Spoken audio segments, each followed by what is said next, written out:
Hi, my name is Nathan. I go by Peteparker, and every week I do comic book reviews, mostly Marvel comic book reviews, because the rule at my house is that if I buy comics, I have to review them online, so I want to continue buying comics. This review is on The Mighty Thor #1, just came out this week. It's by Matt Fraction and Oliver Coipel. This is my first foray back into The Mighty Thor, or Thor, since probably the relaunch of the last series, Thor, which I stuck around for probably 6 or 7 issues before jumping off. And then the last time I really kind of saw Thor was Siege, so keep that in mind as I go through this. Now, Coipel's artwork is beautiful, as always. It's really the reason that I picked this book up. There's the Silver Surfer right there, perusing a long-dead planet being eaten by Galactus. I've always liked Coipel's art, so as soon as I saw that that was the artwork that was going on inside this issue, that's definitely why I bought it.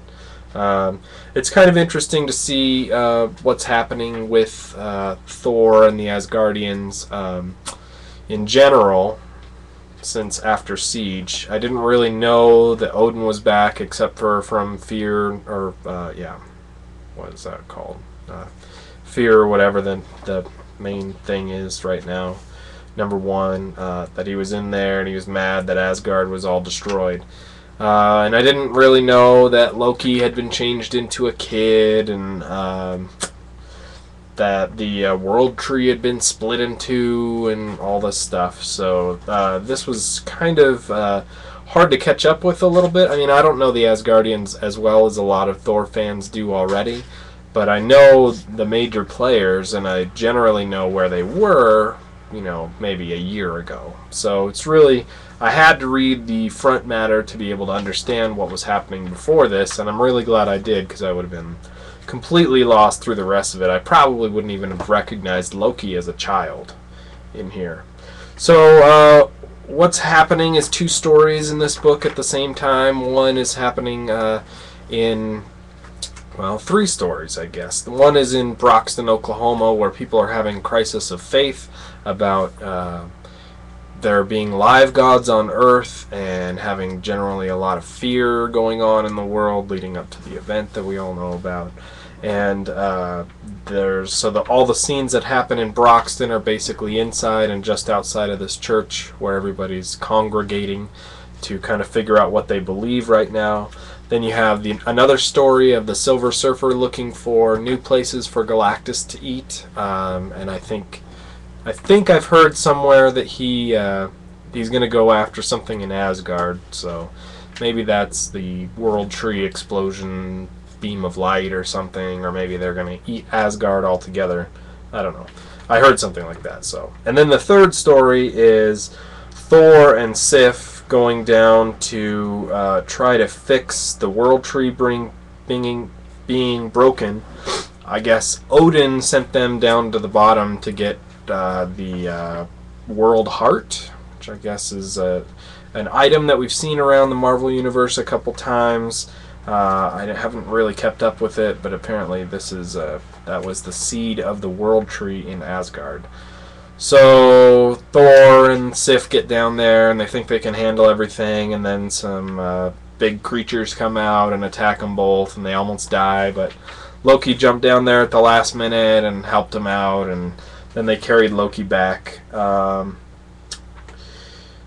They retrieved that part of the World Tree, which we don't really know what that means yet. And then the last page with Silver Surfer coming back shows him coming back to Earth.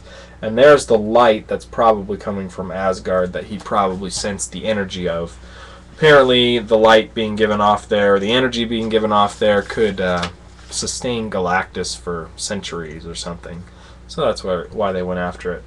I generally like the book. It was a little hard to follow because I haven't been keeping up with Thor. I love the art, of course. One problem that I had at the very, very end of the book, it's always like right at the very last panel. So you have this parishioner or clergyman or pastor or whatever. In the beginning, he's giving a speech to all these people about how their faith has been shaken and what they should believe and all that stuff. And it all sounded fine and everything. And then at the end, one of his parishioners or people that he knew that he was speaking to was standing outside of his place. And I'm going to read exactly what he says here because it's really interesting. She says, "Are we going to die? Jesus is going to protect us, right?" And he says, "Natalie, sweetheart, everybody dies. And Jesus doesn't protect us, that Jesus makes us strong." So I thought that was a really good point coming from a Christian pastor or whoever, that it's a misconception about that situation, that God doesn't protect you, or he doesn't prevent you from dying, but he strengthens you, or whatever. And then she goes on to say, how do we know he's even out there?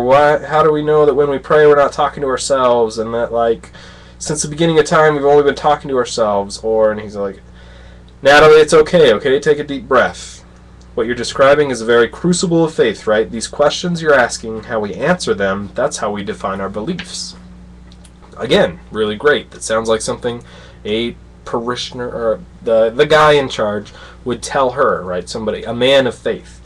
And then the very last part, he says, I don't know how the world began, and I don't know how it's going to end, but I do know this with every fiber of my being, Natalie. I have to believe this. We are not alone.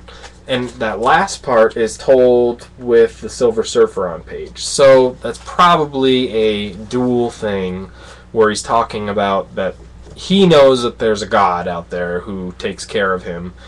But at the same time, it also sounds like they're saying that aliens are out there in place of God, like Silver Surfer or Galactus.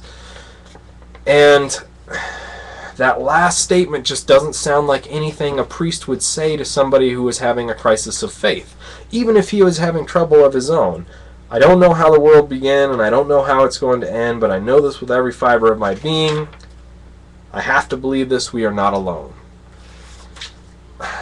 Most pastors or preachers or reverends or whoever wouldn't say that they don't know how the world began, because most of them, especially Christian ones who talked about Jesus the sentence before, would talk about how the Bible tells the beginning of creation, and now that's what the preachers believe and all, right? So that's what he would say, even if he was having trouble believing it right then. If he really had these serious doubts, he'd probably talk to other ministers or pastors or whatever about that kind of situation.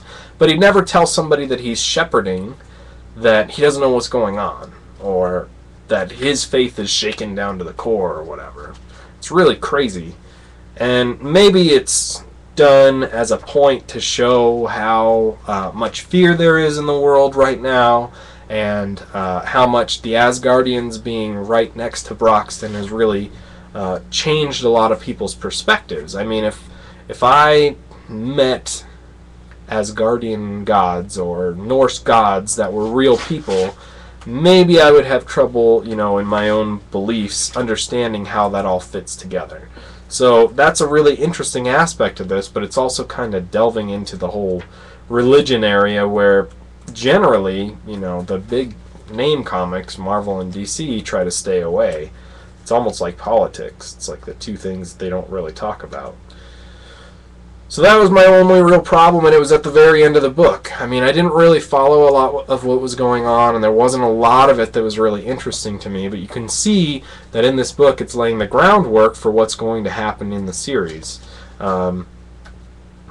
Plus the artwork, like I said, again and again, is really amazing. So if you like Thor, if you want to get in on Thor, as I imagine a lot of people do since the movie's coming out really soon, then you probably will be buying this and reading it alongside everybody else.